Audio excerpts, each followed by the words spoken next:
And now, a behind-the-scene glimpse of the professional life of our guest star, George Carlin, in a film by our own Tom Kramer. Do you ever dial someone on the phone and forget who you're calling?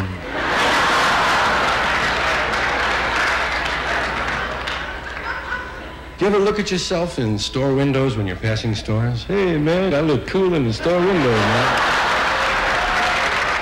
George Carlin. Whether you call him a humorist, monologist, or comic persona, one thing's for sure. He's the premier observational comedian in the business.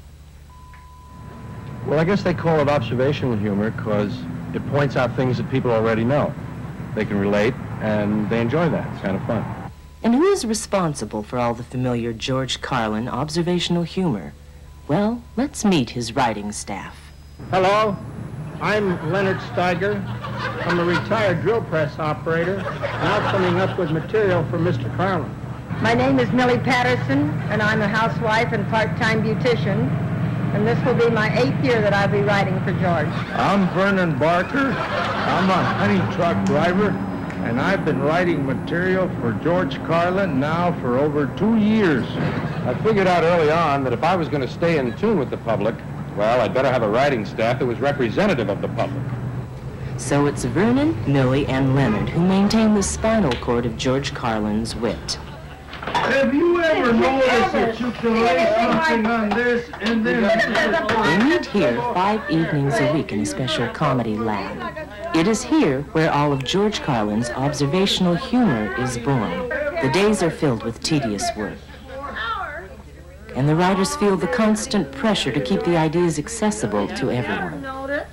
Apples don't make very good sandwiches. Once a week in a private writers' conference, the imaginative authors compare notes with George, hoping to work out the week's act. Have you noticed how people eat half a sandwich in real life? Why, they always eat the corners first. But they wouldn't dare take a bite off the middle. That's very good, Vernon. You've been doing very well with sandwiches lately. Does anybody else have anything? George Carlin has come a long way with relatable comedy stylings, but the decade of the 80s is pushing George in a brand new direction.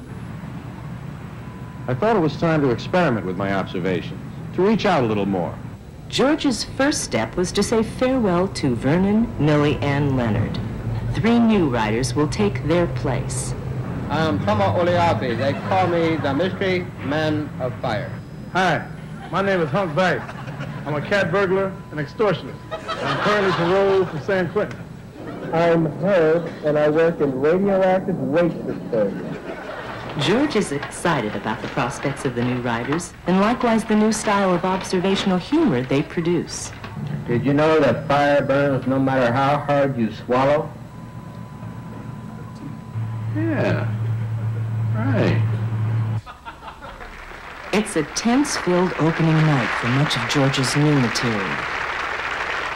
This is when the new writers' hard work will pay off. Soon they will know if their observations were right. Did you ever wonder, should I break in the window or Jimmy open the door? Ever notice when you're eating fire that the blue flame is hotter than the red flame?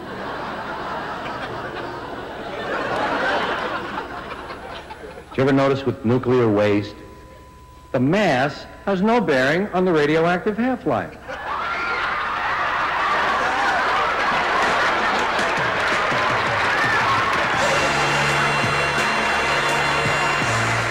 George Carlin, a performer who wanted to grow with his art.